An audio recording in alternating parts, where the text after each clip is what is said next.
Hello दोस्तों, क्या हाल है। तारीख आज 2 नवंबर 2025, दिन संडे रविवार हो गया। हिंदी तिथि आज भी एकादशी रहेगी 7:30 बजे तक, उसके बाद शुरू होगी द्वादशी। और आइए बात करते हैं आज के मुख्य समाचार में देश भर की तमाम बड़ी खबरों पर नजर डालते हैं। देखिए दोस्तों, सबसे पहले तो एक श्रद्धांजलि। बीते दिन आंध्र प्रदेश के वेंकटेश्वर मंदिर में एक बड़ी दुर्घटना हो गई। भगदड़ मचने का मामला देखा गया, जिसमें 10 श्रद्धालुओं की मौत हो गई। क्योंकि देव उठनी एकादशी के मौके पर यहाँ मंदिर में ज्यादा भक्तों की भीड़ थी, तो बताया जा रहा है कि रेलिंग टूट गई और इसी दौरान भगदड़ मचने में भीड़ ने कई लोगों को रौंद दिया। 10 लोगों की जान चली गई। आंध्र प्रदेश के श्रीकाकुलम का यह मामला है। मरने वालों में बताया जा रहा है कि 8 महिलाएं और 2 बच्चे हैं। इस घटना के बाद मंदिर मालिक पर गैर इरादतन हत्या का केस भी दर्ज हुआ। प्रधानमंत्री नरेंद्र मोदी ने भी घटना पर दुख व्यक्त करते हुए मृतकों को 2-2 लाख रुपए की सहायता राशि देने का ऐलान किया है और घायलों को 50,000 रुपए तक की सहायता राशि दी जाएगी। ईश्वर इन सभी मृतकों की आत्मा को शांति दे और इनके परिजनों को इस मुश्किल घड़ी में हिम्मत दे, हौसला दे। चलिए आगे बढ़ते हैं अपन खबरों में। देखिए, एक तो इस बार देव उठनी एकादशी का पर्व 2 दिन है। कल 1 नवंबर को भी था और आज 2 नवंबर को भी है। तो कई जगहों पर कल भी तुलसी विवाह, शालिग्राम विवाह आयोजित हुआ। देव दिवाली के मौके पर देश भर में लाखों दीपक जले और कई जगहों पर आज भी ये देव दिवाली का पर्व मनाया जाएगा। तो आप सभी देशवासियों को एक बार फिर से ढेर सारी हार्दिक शुभकामनाएं। चलिए अगला अपडेट देखिए।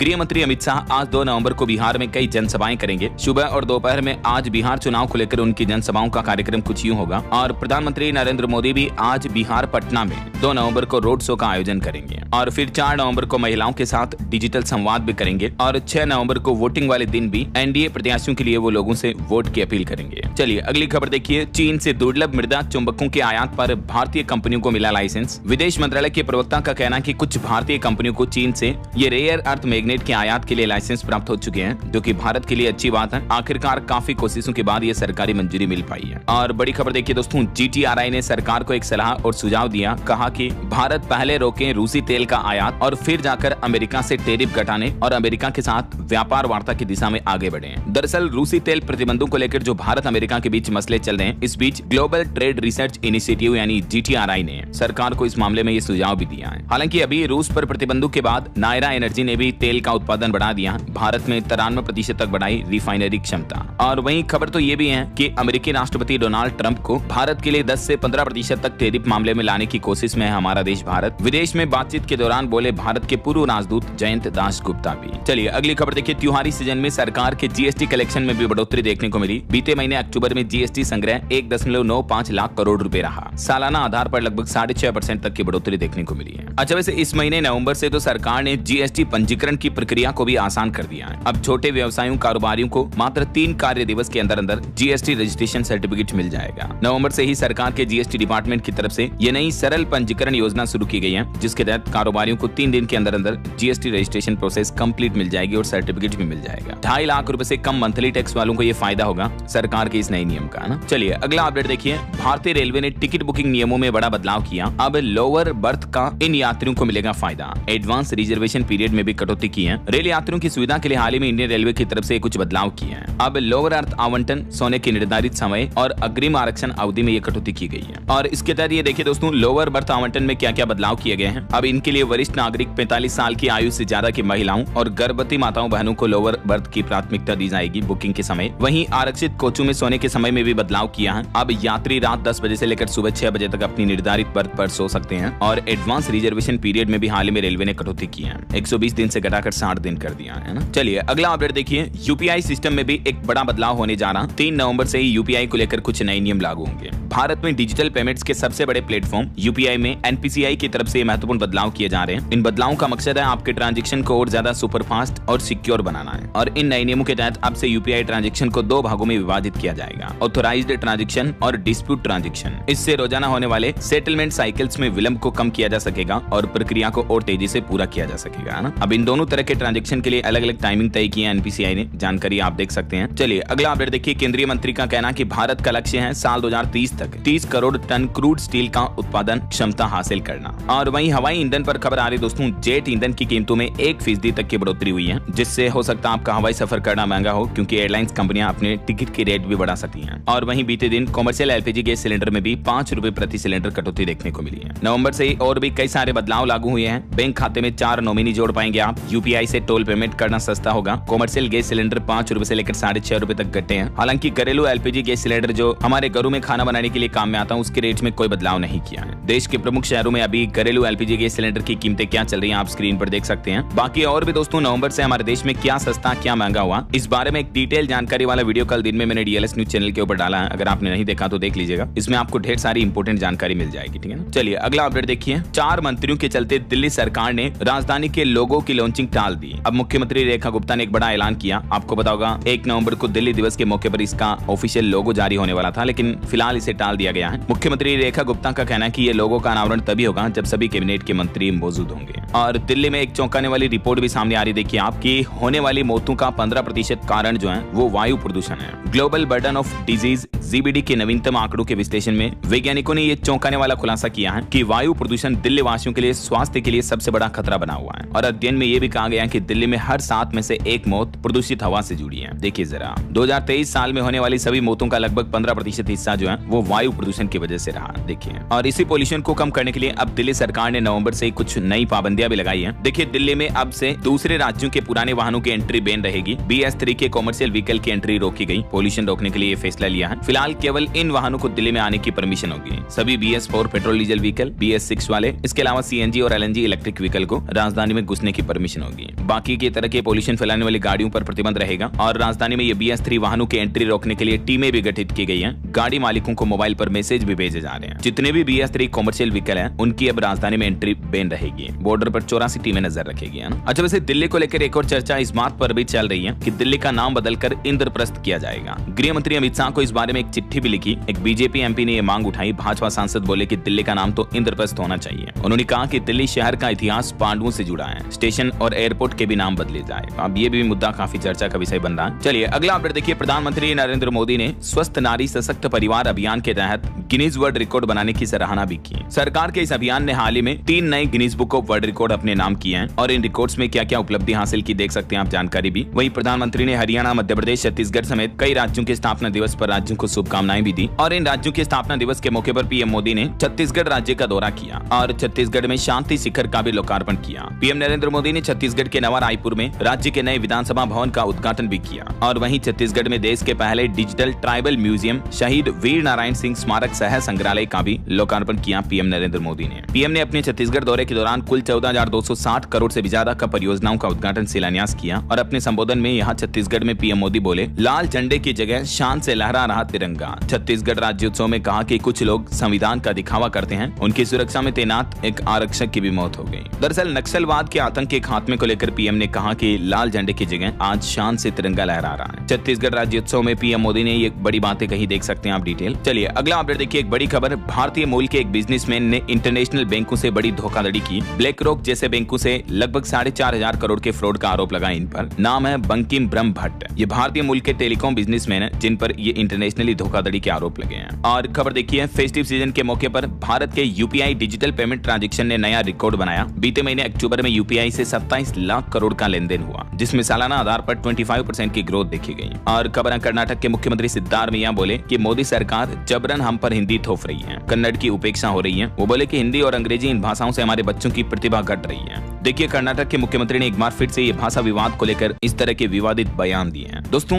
भाषा क्या है? बस सिर्फ एक कम्युनिकेशन का मीडियम है ताकि हम सूचनाओं को एक व्यक्ति से दूसरे व्यक्ति के पास पहुंचा सके। राइट, हम किसी से बातचीत कर सके भाषा के माध्यम से। तो लैंग्वेज को लेकर मेरी नजरों में मतलब पॉलिटिक्स करना बहुत ही गलत है और घटिया राजनीति है। हमारे भारत में तो जितनी भी अलग अलग तरह की भाषाएं हैं, हमको सभी भाषाओं का सम्मान, आदर, सत्कार करना चाहिए। और जैसा कि हम सभी जानते हैं कि अंग्रेजी, इंग्लिश भाषा वर्ल्ड वाइड ग्लोबल है, तो हमें टेक्नोलॉजी के साथ, जमाने के साथ आगे बढ़ने के लिए अंग्रेजी को भी ध्यान में रखना चाहिए। इसको बिल्कुल ही नकार कर, इग्नोर करके हम दुनिया से पीछे रहेंगे। राइट, आपके क्या ख्याल है इस बारे में? भाषाओं को लेकर जो आए दिन हमें गंदी पॉलिटिक्स देखने को मिलती है, तो आपकी राय विचार कमेंट करके बताइएगा जरूर। अभी मैं ज्यादा नहीं बोलूंगा वरना आप कहोगे यार पॉलिटिकल भाषण देने लग गए DLS भाई। चलिए फिलहाल आगे बढ़ते हैं अपन खबरों में। देखिए, खबर आ रही है कि राजस्थान में इस साल 108 सालों बाद सबसे ज्यादा बारिश देखने को मिली। तो वहीं हिमाचल प्रदेश में भी बर्फबारी की वजह से कई जगहों पर तापमान -1.2 डिग्री सेल्सियस तक पहुंच चुका है। मौसम विभाग का कहना है कि देश में अभी कड़ाके की सर्दी पड़ने में थोड़ी देर है। अभी तो नवंबर महीने की शुरुआत में कई और राज्यों में बारिश के भी आसार रहेंगे। आगे मैं आपको बताऊंगा और भी पूरे मौसम समाचार विस्तार से। फिलहाल देखिए अगला अपडेट। केरल सरकार ने बड़ी घोषणा की और कहा कि केरल में अत्यधिक गरीबी खत्म हो चुकी है। मतलब एक्सट्रीम पुअर्टी जो है वो केरल से बिल्कुल खत्म हो चुकी है और इस तरह का देश का पहला राज्य बन चुका है केरल राज्य।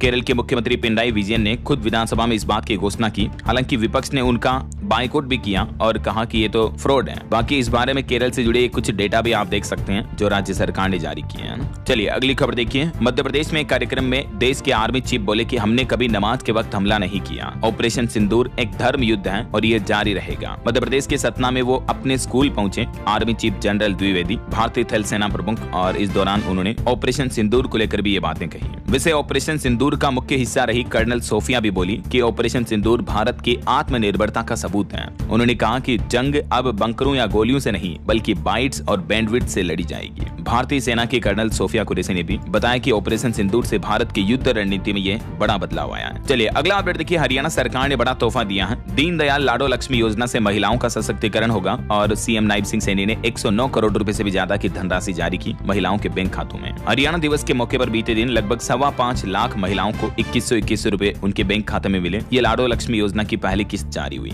इसके अलावा भी इस मौके पर हरियाणा सरकार ने पेपरलेस रजिस्ट्री सिस्टम भी शुरू किया और स्टूडेंट्स के लिए भी कुछ बड़ी घोषणाएं की। स्टूडेंट को पिन्नी खीर वगैरह मिलेगी। पेपरलेस रजिस्ट्री सिस्टम जो कि नवंबर से हरियाणा सरकार ने शुरू करने की घोषणा की थी, तो आखिरकार इस सिस्टम का भी उद्घाटन कर दिया नायब सिंह सैनी ने। वहीं इस मौके पर नायब सिंह सैनी ने बड़ा ऐलान किया। बोले कि राज्य की हर बहन बनेगी सशक्त, हर व्यवस्था होगी पारदर्शी। चलिए अगली बड़ी खबर देखिए। उत्तराखंड में 850 नाली में उगाई भांग पर एक्शन लिया। 51 लोगों पर केस दर्ज हुआ। 77 आरोपियों को गिरफ्तार किया गया। उत्तराखंड के अल्मोड़ा का यह मामला है। डीएम बोले कि नशा मुक्त देवभूमि सिर्फ कागजों में ना रहे बल्कि प्रशासन अधिकारी ग्राउंड लेवल पर इसको सिद्ध करें। देख सकते हैं आप तस्वीरें भांग के पौधों को नष्ट करते पुलिस भी। वहीं खबर है उत्तराखंड के धोले गांव में वैज्ञानिकों ने चेतावनी जारी की और कहा कि यहाँ झील बन रही है। भू वैज्ञानिकों ने चिंता जताई। चमोली की नीति घाटी में बड़ा खतरा है। निचले इलाकों में कभी भी तबाही आने की आशंका बनी रहेगी। उत्तराखंड के चमोली जिले की नीति घाटी में धोले गंगा नदी पर नई झील बनने से वैज्ञानिक चिंतित हैं और सरकार को भी विशेषज्ञों ने इस बारे में अलर्ट किया है। चलिए खबर आ रही दोस्तों की आखिरकार 4 सालों बाद फिर जम्मू से चलेगी सरकार। श्रीनगर में ऑफिस बंद करके रवाना होने लगे कर्मचारी। कल 3 नवंबर से ही कामकाज भी शुरू हो जाएगा। जम्मू एंड कश्मीर का जो सरकारी कार्यालय है वो जम्मू शिफ्ट किया गया है। 6 लाख कर्मचारी श्रीनगर से शिफ्ट होंगे जो कि 3 नवंबर से काम शुरू करेंगे और 6 महीने यहीं रहेंगे। आखिरकार जम्मू कश्मीर में दरबार मूव की 150 साल पुरानी परंपरा 4 साल बंद रहने के बाद फिर से लौटी है और इस बार जम्मू सरकार ने इस परंपरा को निभाया है। चलिए स्टूडेंट के लिए बड़ा अपडेट सामने आ रहा है। जेईई मेंस सीजन 1 के आवेदन शुरू हो चुके हैं। एनटीए की तरफ से नोटिफिकेशन जारी किया गया। लास्ट डेट 27 नवंबर रहेगी और एग्जाम 21 जनवरी से आयोजित होंगे। तो आप एनटीए के ऑफिशियल पोर्टल के जरिए आवेदन कर सकते हैं। ये देख सकते हैं आप कुछ डेट्स वगैरह की जानकारी भी। चलिए खबर आ रही कि दिल्ली मेट्रो की मिलेगी अब और भी सटीक जानकारी। इसके लिए डीएमआरसी ने रियल टाइम अपडेट देने के लिए मैप माई इंडिया के साथ एक साझेदारी की है। तो दिल्ली मेट्रो के यात्रियों को अब लाइव लोकेशन और भी ज्यादा सटीक और रियल टाइम मिल पाएगी, है ना। चलिए बिहार विधानसभा चुनाव से जुड़े कुछ अपडेट्स देखिए दोस्तों। बीते दिन गृह मंत्री अमित शाह ने चुनावी जनसभाओं में कहा कि ये बिहार का भविष्य तय करने का चुनाव है। तो वहीं कांग्रेस से प्रियंका गांधी बोली कि महिलाओं के खिलाफ अपराध बढ़ रहे हैं। मोकामा हत्याकांड में इलेक्शन कमीशन ने ग्रामीण एसपी और एसडीएम को हटाया। वहीं एक चौंकाने वाली खबर तो ये सामने आ रही कि बिहार चुनाव में नकदी, शराब और नशीले पदार्थों का काला खेल अभी भी जारी है। 102 करोड़ के सामान जब्त हुए। अब तक 985 लोगों को गिरफ्तार भी कर लिया गया इस मामले में। और बिहार के मुजफ्फरपुर में जनसभा को संबोधित करते हुए नीतीश कुमार भी बोले कि महिलाओं को दिए 10-10 हजार रुपए कभी वापस नहीं लेगी सरकार। वैशाली में भी नीतीश ने कहा कि 1.5 करोड़ महिलाओं को ये राशि दी गई। जब तक महिलाएं आएंगी हम देते रहेंगे और ये पैसे सरकार वापस कभी नहीं लेगी। वहीं बड़ी खबर देखिए बिहार में दुलारचंद हत्याकांड का मुख्य आरोपी अनंत सिंह आधी रात को बाढ़ से गिरफ्तार किया गया। 150 से ज्यादा पुलिसकर्मी घर पहुंचे थे। एसएसपी बोले कि मर्डर के वक्त मौजूद थे ये बाहुबली। मोकामा में आरजेडी नेता दुलारचंद की जो हाल ही में हत्या कर दी गई थी, तो इस मामले में पटना पुलिस ने देर रात बाहुबली अनंत सिंह को उनके घर से गिरफ्तार कर लिया। इस ऑपरेशन को पटना एसएसपी कार्तिकेय शर्मा लीड कर रहे थे और रात 2 बजे सीजीएम के सामने पेश किया गया। और वहीं खबर आ रही दोस्तों की 4 नवंबर से पश्चिम बंगाल में भी चुनाव आयोग की तरफ से एसआईआर की शुरुआत होगी। इससे पहले टीएमसी ने मेगा प्लान बनाया। सड़क पर उतरेंगे ममता और अभिषेक। चुनाव आयोग ने जो हाल ही में घोषणाएं की थी, तो उसके तहत बंगाल में 4 नवंबर से ये मतदाता सूची का विशेष पुनरीक्षण शुरू हो रहा है। तो बंगाल सरकार ने इसका विरोध करने का प्लान भी बनाया है। जुलूस वगैरह निकालेंगे अपनी कुछ मांगों को लेकर। बीते दिन भी पश्चिम बंगाल में एसआईआर ट्रेनिंग का भी विरोध देखा गया। बीएलओ बोले कि प्रशासनिक और सुरक्षा व्यवस्थाएं ठीक नहीं है। ट्रेनिंग को ऑन ड्यूटी भी नहीं मान रही है सरकार। तो इस मामले पर भी कर्मचारियों की मांग है। शिक्षकों ने ड्यूटी की मान्यता और सुरक्षा का हवाला चुनाव आयोग से मांगा है। और इधर विपक्ष ने एक और प्लान बनाया। 4 नवंबर को सड़कों पर उतरेगी तृणमूल कांग्रेस भी। मतदाता सूची पुनरीक्षण के खिलाफ भारी विरोध प्रदर्शन करने का प्लान किया गया।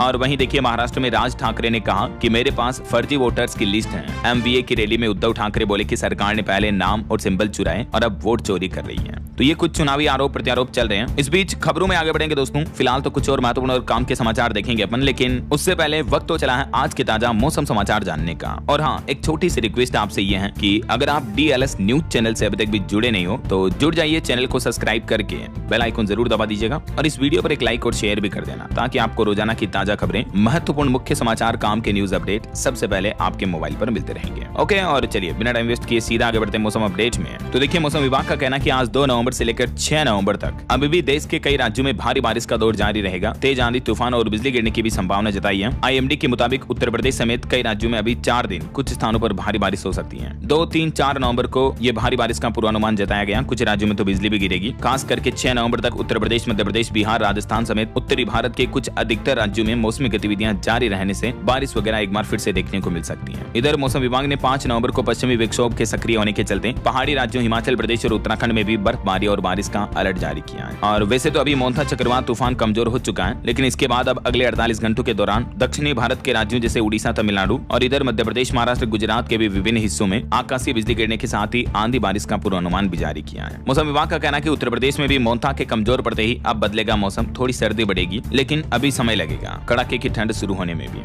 और ये चक्रवात तूफान की वजह से बारिश वगैरह जो हुई अभी बेमौसम, इसके कारण किसान भाई लोगों की फसलें बर्बाद हो गई। कई किसान चिंतित हैं। किसानों का कहना है कि मर जाए तो ये अच्छा है। यूपी में सैकड़ों एकड़ किसानों की फसलें तबाह हुई। ये किसानों का दर्द देखने लायक नहीं है। वाकई में सरकारों को जल्द से जल्द किसानों को राहत देनी चाहिए ऐसे मामलों पर। वहीं खबर आ रही भारत चीन सीमा पर भी भारी बर्फबारी देखी जा रही है। अभी सिक्किम राज्य में तो रेड अलर्ट जारी हुआ। कुछ राज्यों में तूफान मोन्था का कहर अभी भी बरकरार है। और राजस्थान में का तो मैंने आपको बताया 108 सालों बाद इस साल सबसे ज्यादा बारिश देखने को मिली। और राजस्थान में वैसे इस महीने नवंबर में भी बारिश का अलर्ट है। सामान्य से ज्यादा ही होगी बरसात। कुछ जिलों में कोहरा पड़ने लगा। सुबह सुबह कोहरे के कारण विजिबिलिटी भी 15 मीटर रही। ये तस्वीरें आप देख सकते हैं बूंदी, नागौर वगैरह की भी। बीते कुछ सालों में राजस्थान के मौसम का पूरा वेदर पैटर्न ही बदल गया। 125 साल के इतिहास में इस साल दूसरी बार सबसे भारी बारिश देखने को मिली है। वहीं बात करें मध्य प्रदेश की तो देखिए आप अक्टूबर महीने में मध्य प्रदेश में भी लगभग 3 इंच बारिश देखने को मिली, जो कि 121% ज्यादा है। और 2 साल बाद सबसे ज्यादा भीगा MP राज्य भी है। और नवंबर में भी बारिश और ठंड का ट्रेंड मध्य प्रदेश में मिक्स देखने को मिलेगा। बिहार में मौसम विभाग का कहना कि मोन्था का असर कुछ अभी भी बरकरार है। इसके चलते तेजस्वी, प्रियंका और पवन सिंह की जनसभाएं भी रद्द हुई। पटना समेत बिहार के 5 जिलों में अभी भी भारी बारिश का अलर्ट है और 26 जिलों में सामान्य चेतावनी भी है।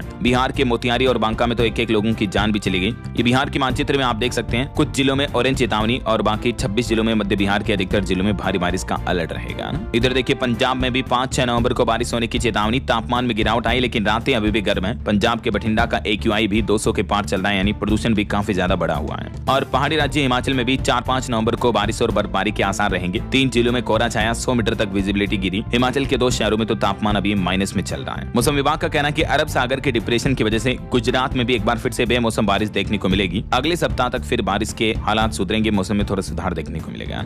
और बाकी अगले 24 घंटों के दौरान देश भर में मौसम की संभावित गतिविधियां क्या रह सकती हैं, स्काईमेट वेदर की रिपोर्ट के मुताबिक देख ही सकते हैं आप डिटेल। ओके, और चलिए मौसम समाचार के बाद अब अपन आगे बढ़ते हैं खबरों में। आज के सराफा बाजार पर नजर डाल लेते हैं। तो देखिए आज संडे, तो मैं आपको साप्ताहिक रेट बता देता हूँ। इस सप्ताह सोना 748 रुपए तक सस्ता हुआ और अभी 1,21,000 रुपए प्रति 10 ग्राम चल रहा है। तो वहीं चांदी के दाम में 2092 रुपए तक की बढ़ोतरी हुई इस सप्ताह और अभी चांदी का भाव 1,49,000 रुपए प्रति किलो चल रहा है। हालांकि दिवाली के बाद काफी अच्छी गिरावट देखने को मिली है सोना चांदी की कीमतों में। और एक रिपोर्ट ये भी सामने आ रही दोस्तों की चाइना के रेयर अर्थ के बाद अब गोल्ड पर भी ड्रैगन का वार देखने को मिलेगा, तो 5% तक सोने के दाम बढ़ सकते हैं। मार्केट एक्सपर्ट का यह अनुमान है, क्योंकि एक्चुअली चीन ने गोल्ड टैक्स पर दी जाने वाली छूट भी हटा ली है। तो इंटरनेशनल लेवल पर सोने की डिमांड बढ़ेगी तो दाम भी बढ़ सकते हैं। ऐसा चलिए साथ के साथ कुछ मार्केट अपडेट्स पर भी नजर डाल लेते हैं। देखिए भारतीय शेयर बाजार में रिलायंस की वैल्यू इस सप्ताह 47,431 करोड़ बढ़ी, जबकि भारत की टॉप 10 कंपनियों में से 4 का मार्केट कैप भी लगभग 1 लाख करोड़ बढ़ा है। वहीं खबर है 7 सालों बाद पहली बार मंथली लॉस में आया crypto currency bitcoin. All time high level के बाद अब बिटकॉइन के हालात बिगड़ रहे हैं। क्रिप्टो करेंसी निवेश करने वालों को बड़ा झटका लगा। 2018 के बाद पहली बार बिटकॉइन में इतनी गिरावट देखने को मिली है। और जलवायु परिवर्तन पर भी खबर देखिए दोस्तों। निवेश से 50 लाख रोजगार सृजित कर सकता है भारत। 4 लाख करोड़ डॉलर तक हर साल बढ़ सकता है भारत का उत्पादन भी। डेलो इंडिया की तरफ से ये रिपोर्ट जारी की गई। और बैंकिंग हॉलिडे पर खबर आ रही, इस महीने 11 दिन बैंक बंद रहेंगे। नवंबर में 5 तो रविवार आएंगे और 2 शनिवार, सेकंड, फोर्थ सैटरडे छुट्टी रहती है। इसके अलावा भी अलग अलग जगहों पर 4 दिन बैंकों में कामकाज नहीं होगा। किस वजह से ये बैंक हॉलिडे की कंप्लीट लिस्ट आप इस टेबल में देख सकते हैं। जैसे 5 नवंबर को गुरु नानक जयंती रहेगी, ज्यादातर जगहों पर बैंक छुट्टी रहेगी। और भी कुछ फेस्टिवल आएंगे और बाकी संडे सैटरडे सैटरडे, कुल मिलाकर 11 दिन बैंक हॉलिडे रहने वाले हैं नवंबर में। ओके, और चलिए आगे बढ़ते हैं अपन खबरों में। देखिए आप कुछ इंटरनेशनल न्यूज अपडेट। नीदरलैंड को मिलेगा पहला गे प्रधानमंत्री, चुनाव में उनको ऐतिहासिक जीत मिली है। अर्जेंटीना के प्लेयर से इनकी शादी होनी है। वहीं बांग्लादेश में यूनुस सरकार के खिलाफ अब सामूहिक भूख हड़ताल देखने को मिल रही है। विदेशी संचालकों को बंदरगाह का पट्टा देने के खिलाफ जोरदार प्रदर्शन कर रहे हैं वहां के लोग बाग। और खबर है माली पर अलकायदा कभी भी कर सकता कब्जा, कई देशों की सांसें अटकी, अपने नागरिकों से बोले कि तुरंत वापस लौटे। अफ्रीकी महाद्वीप में स्थित माली पर अलकायदा के कब्जे की आशंकाएं बढ़ती जा रही हैं। और इस बार पाकिस्तान ने भारत के लगभग 2100 सिखों को भी तीर्थ यात्रा के लिए वीजा दिया है। मई में दोनों देशों के बीच जो सैन्य टकराव देखने को मिला, उसके बाद पहली बार इतनी बड़ी संख्या में श्रद्धालु पाकिस्तान की यात्रा कर सकेंगे। वहीं देखिए यूक्रेन ने मॉस्को में फिर से ड्रोन अटैक किया, 400 किलोमीटर लंबी फ्यूल पाइपलाइन को निशाना बनाया। और देखिए अमेरिका की खुफिया निदेशक ने एक चौंकाने वाला खुलासा किया। वो खुद बोले कि हम हमेशा दूसरे देशों की सरकारें गिराने में दखल देते रहे हैं। देखिए उन्होंने खुद अमेरिका की ये काली सच्चाई बताई। अमेरिका की खुफिया प्रमुख तुलसी गबार्ड ने एक बड़े सुरक्षा सम्मेलन में कहा कि अब अमेरिका किसी दूसरे देश की सरकार नहीं गिराएगा और न ही वहां अपना शासन स्थापित करेगा। राष्ट्रपति डोनाल्ड ट्रंप की दूसरे कार्यकाल में यही नीति रहेगी। वहीं इधर देखिए ट्रंप से टकराने वाले कनाडाई प्रधानमंत्री ने भी माफी मांगी टेरिफ के खिलाफ जो उन्होंने विज्ञापन चलाया था, जिससे नाराज होकर आपको पता होगा डोनाल्ड ट्रंप ने 10% एक्स्ट्रा टेरिफ लगा दिया था कनाडा पर। तो आखिरकार कनाडा के प्रधानमंत्री मार्क कार्नी ने राष्ट्रपति डोनाल्ड ट्रंप से माफी मांग ली है। इसके पीछे वजह एक विज्ञापन था। वहीं खबर देखिए दोस्तों, जेमका में लोग कीचड़ और मलबे में खाना ढूंढने को मजबूर हैं। तूफान मेलिसा के बाद भूख प्यास से परेशान है। बाढ़ का पानी भर गया लोगों के घरों में, जानवर भी सड़ने लगे। जैसे हमारे भारत में जब मोंता चक्रवात तूफान चल रहा था ना, उसी दरमियान अंतर्राष्ट्रीय लेवल पर ये मेलिसा तूफान सदी का सबसे बड़ा चक्रवात चल रहा था। इसके बाद हालात काफी गंभीर हो गए जेमका में। ये तस्वीरें देखकर आप खुद ही अंदाजा लगा सकते हैं कि इस मेलिसा चक्रवात ने कितनी तबाही मचाई होगी, है ना। चलिए आगे बढ़ते हैं अपन खबरों में। खेल समाचार से जुड़े कुछ अपडेट देखिए। विमेंस वर्ल्ड कप फाइनल में आज भारत वर्सेस साउथ अफ्रीका का मैच होने जा रहा। कप्तान हरमनप्रीत बोले कि हार के गम का एहसास है, जीत का स्वाद चखना है। वहीं भारत को एशिया कप ट्रॉफी 34 दिन बाद भी नहीं मिल पाई। बीसीसीआई अड़ा, नकवी से नहीं लेंगे। 2 दिन बाद अब आईसीसी की मीटिंग में इस मुद्दे को उठाया जाएगा। और अगली बड़ी खबर देखिए दोस्तों, तेलंगाना के एक स्कूल में प्रशासन की बड़ी लापरवाही देखने को मिली। दूषित खाना खाने से 52 छात्र बीमार हो गए। उल्टी और पेट दर्द की शिकायत करने लगे। 32 बच्चे तो वैसे डिस्चार्ज हो चुके हैं, 20 का इलाज अभी भी जारी है। तेलंगाना के गढ़वान जिले का यह मामला है। वहीं मध्य प्रदेश के इंदौर में भी एक बड़ी दुर्घटना हो गई। केमिकल गोडाउन में 2 महिलाएं जिंदा जल गई आग लगने की वजह से। एकादशी पर पूजा के लिए दीपक जलाए गए, उनसे ये आग बढ़ गई। और महाराष्ट्र डॉक्टर केस मामले पर एसआईटी गठित की गई, तुरंत जांच करने के आदेश दिए। सिविल अस्पताल में पदस्थ डॉक्टर ने जो ये कदम उठाया था, तो इस मामले की जांच अब एसआईटी करेगी, है ना। चलिए अगला अपडेट देखिए। भारतीय अंतरिक्ष एजेंसी इसरो का प्लान है सबसे भारी संचार उपग्रह प्रक्षेपण का काउंटडाउन शुरू हुआ। इसरो बाहुबली LVM-3M5 रॉकेट से इसको लॉन्च करने जा रहा है। आज 2 नवंबर को शाम 5:26 पर 4400 किलो वजनी इस उपग्रह को प्रक्षेपित किया जाएगा। आंध्र प्रदेश के श्रीहरिकोटा सतीश धवन अंतरिक्ष केंद्र से इसकी लॉन्चिंग होगी। और टेक न्यूज से खबर देखिए दोस्तों, आप पुराने वीडियो दिखेंगे नए जैसे। YouTube लॉन्च करेगा नया AI सुपर रेजोल्यूशन फीचर, जिसमें जो कम क्वालिटी के पुराने YouTube पर अपलोडेड वीडियो है ना, उन्हें भी आप 4K HD वगैरह में देख पाएंगे, हाई क्वालिटी में, है ना। और महिलाओं को लेकर एक चौंकाने वाली रिसर्च सामने आ रही वैज्ञानिकों की देखिए आप, कि स्तन कैंसर पैदा करने वाले जीन से ही महिलाओं को स्ट्रोक का खतरा बढ़ता है। महिलाओं में कैंसर व कार्डियक रोगों को अलग अलग समझना एक तरह की भूल हो सकती है। Nature Women's Health and Gender Medicine में प्रकाशित इस अध्ययन में पहली बार वैज्ञानिकों ने महिलाओं के शरीर में होने वाले इन गंभीर रोगों को लेकर ये जेनेटिक संबंध स्थापित किया है। 11 देशों के 40 संस्थानों के वैज्ञानिकों ने ये रिसर्च की, लगभग 4.5 लाख महिलाओं पर। चलिए ऑटो इंडस्ट्री से खबर आ रही कि फोर्ड कंपनी 2029 में वापस भारत आएगी। अमेरिकी राष्ट्रपति डोनाल्ड ट्रंप के खिलाफ अमेरिकन कंपनी ने ये फैसला लिया है और हमारे भारत में चेन्नई में प्लांट स्थापित करेगी। 3250 करोड़ के निवेश से यहाँ इंजन बनाएगी। वहीं खबर है आवारा डॉग्स मामले को लेकर कल 3 नवंबर को सुप्रीम कोर्ट में याचिका पर फिर से सुनवाई होगी। और सुप्रीम कोर्ट ने एक बहुत ही भावुक कर देने वाला फैसला सुनाया। देखिए आप, एक केस का फैसला सुनाते हुए सुप्रीम कोर्ट ने कहा कि कभी कभी कानून को न्याय के आगे भी झुकना पड़ता है। और इस टिप्पणी के साथ ही पोक्सो केस को भी खारिज कर दिया सुप्रीम कोर्ट ने। दरअसल ये पूरा एक तो मामला तो पोक्सो का था, ठीक है। लड़की 18 साल से कम उम्र की है और लड़की एक बच्चे को भी जन्म दे देती है। अब 18 साल से कम उम्र की लड़की है तो जाहिर सी बात है पोक्सो का मामला लगेगा, राइट। लेकिन सुप्रीम कोर्ट ने जब इस केस की सुनवाई की तो पता चला कि इसमें जो अभियुक्त और पीड़िता, यानी वो जो लड़का लड़की था जिनके बीच संबंध बने, उन दोनों का विवाह हो चुका था और दोनों ने सहमति से वैवाहिक जीवन जीते हुए बच्चे को जन्म दिया और एक परिवार के साथ रह रहे हैं, न कि लड़की के साथ, महिला के साथ किसी तरह की जोर जबरदस्ती हुई है, समझ रहे हो। तो इस व्यवहारिकता और सहानुभूति के संतुलित संयोजन को अपनाते हुए इस मामले पर सुप्रीम कोर्ट ने कहा कि यह मामला पोक्सो में नहीं माना जाएगा और इस मामले को पोक्सो से खारिज कर दिया है। और अभियुक्त और पीड़िता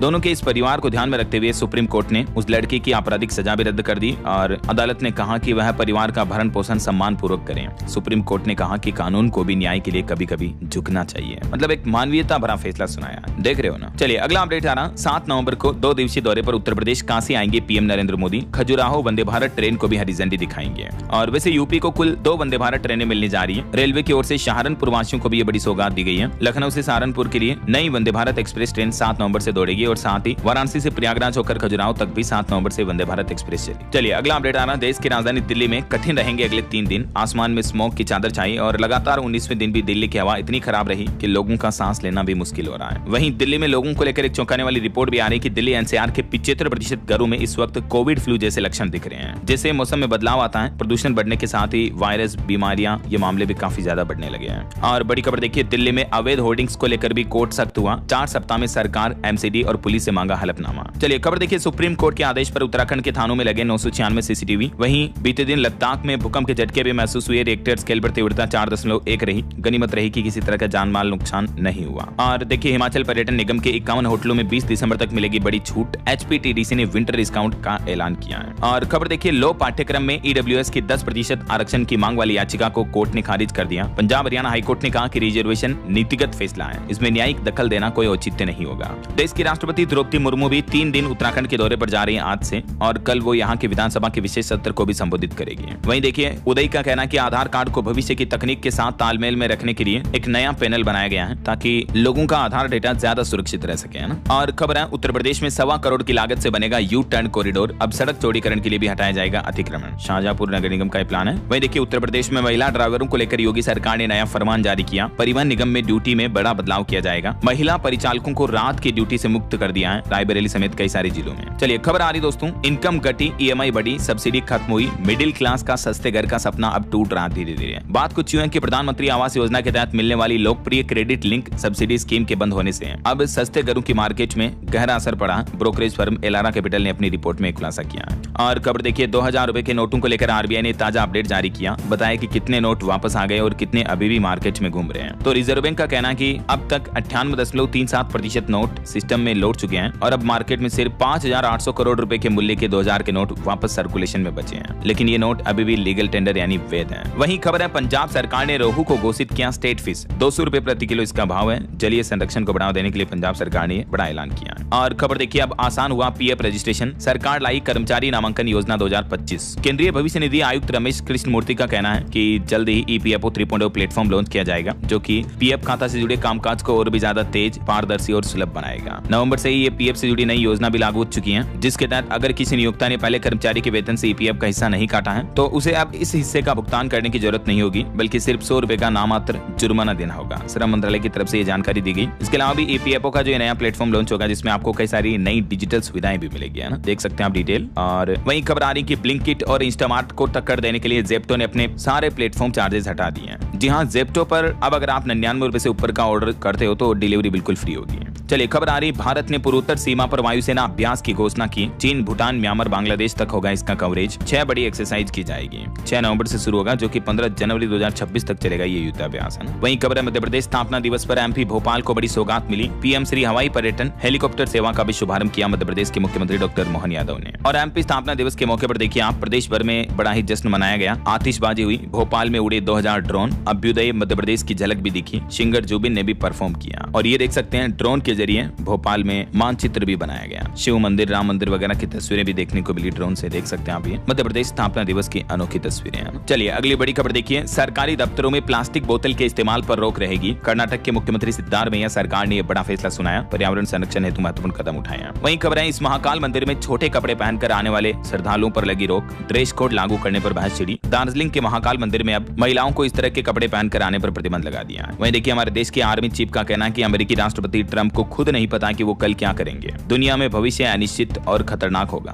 और भारत के फार्मा सेक्टर पर एक चौंकाने वाली रिपोर्ट आ रही। देखिए आप, भारत की फार्मास्यूटिकल इंडस्ट्री की ताकत, दुनिया का सबसे बड़ा फार्मेसी हब बन चुका हमारा देश इंडिया। हर तीसरी दवा जो है दुनिया को, वो भारत से मिलती है। तभी तो आज फार्मेसी ऑफ द वर्ल्ड कहा जाता है भारत को। चलिए दोस्तों, अब अपन कुछ और स्टेट न्यूज अपडेट देख लेते हैं फटाफट से। देखिए, राजस्थान के एक कोर्ट के जज ने फैसला सुनाते हुए आदेश में रामचरितमानस की चौपाई लिखी और कहा कि स्त्री पर बुरी नजर डालने वाले को मारने में कोई पाप नहीं है। एक नाबालिग से रेप रेप करने वाली को उम्र कैद की सजा भी सुनाई पाली कोर्ट के जज साहब ने। और खबर है राजस्थान उदयपुर में आरबीआई गवर्नर संजय मल्होत्रा बोले कि डिजिटल अरेस्ट से सावधान रहें। पहले हमारे समय 7% महिलाएं अधिकारी बनती थी, लेकिन अब करीब 50% महिलाएं अधिकारी बन रही हैं। और वहीं देखिए राजस्थान में एक बड़ी रेल दुर्घटना होते होते टल गई। दिल्ली जयपुर गरीब रथ के कोच के नीचे आग लग गई। हालांकि गनीमत रही कि किसी तरह की कोई घटना नहीं हुई। और देखिए राजस्थान में स्लीपर बसें दूसरे दिन भी बंद रही। 600 की जगह अब बस संचालकों ने 3500 रुपए का किराया वसूलना शुरू कर दिया है। राजस्थान में भर्ती परीक्षाओं को लेकर भी नई गाइडलाइन जारी हुई, जो कि वीडियो एग्जाम से ही लागू होगी। स्टूडेंट्स के एग्जाम में कपड़े पहनने को लेकर ये नई गाइडलाइन जारी की है। पुरुष क्या पहन सकेंगे, महिलाएं क्या पहन सकेगी, डिटेल्स आप देख सकते हैं। और वहीं राजस्थान सरकार का प्लान है खत्म होगा 2 बच्चे पैदा करने वाला कानून। कांग्रेस बोली कि बेरोजगारी बढ़ेगी इससे तो। और नकली घी पर एक बड़ी खबर देखिए, 250 रुपए में घी बनाकर 600 रुपए में बेच रहे हैं। बड़ी बड़ी कंपनियों डेयरियों के नाम से ये घी की पैकिंग करके बेची जा रही है। राजस्थान के जोधपुर में पुलिस ने ये नकली घी के कारोबार का बड़ा खुलासा किया, देख सकते हैं। वहीं खबर आ रही है राजस्थान कर्मचारी संयुक्त महासंघ निकालेगा संघर्ष चेतना यात्रा, और इसमें ओपीएस यानी पुरानी पेंशन योजना बहाली समेत कई मांगों को लेकर आंदोलन किया जाएगा। चलिए खबर देखिए, मध्य प्रदेश हाईकोर्ट का कहना है कि प्रजनन अनुच्छेद 21 के तहत मौलिक अधिकार है किसी भी महिला या लड़की का। दरअसल मध्य प्रदेश हाईकोर्ट ने एक मामले की सुनवाई की, जिसमें पन्ना की एक रेप पीड़िता ने गर्भपात यानी अबॉर्शन कराने से मना कर दिया था। ठीक है, वो चाहती थी कि उसकी गर्भावस्था जारी रहे, तो हाईकोर्ट ने भी जारी रखने का आदेश पारित कर दिया, कानून की ये सेक्शन का उदाहरण देते हुए। वहीं देखिए मध्य प्रदेश का एक नया अभ्यारण्य ओकारेश्वर के नाम किया गया, डूब क्षेत्र सेंचुरी से बाहर रहेगा, मुख्यमंत्री ने घोषणा की है। और मौसम विभाग ने उत्तर प्रदेश के 18 जिलों में आज भी भारी बारिश का अलर्ट जारी किया है। बारिश की वजह से किसानों की फसलें काफी खराब हुई, देख सकते हैं आप तस्वीरें। इन 18 जिलों में पूर्वी उत्तर प्रदेश में ज्यादातर जिलों में बारिश की गतिविधियां देखने को मिलेगी। चलिए स्टूडेंट के लिए अपडेट आ रहा, क्लेट परीक्षा के लिए पंजीकरण करने का एक और मौका है। 7 नवंबर तक बढ़ाई गई आवेदन की अंतिम तारीख। ओके, और चलिए दोस्तों अंत में आज के राशिफल पर नजर डाल लेते हैं। देखिए कर्क राशि वालों के बिजनेस में नई डील हो सकती है, और कन्या राशि के लोगों को भी सितारों का साथ मिलेगा। और भी कुछ अलग अलग राशियों का राशिफल आप देख सकते हैं स्क्रीन पर। और हाँ दोस्तों, आप मुझे कमेंट करके बताइए कि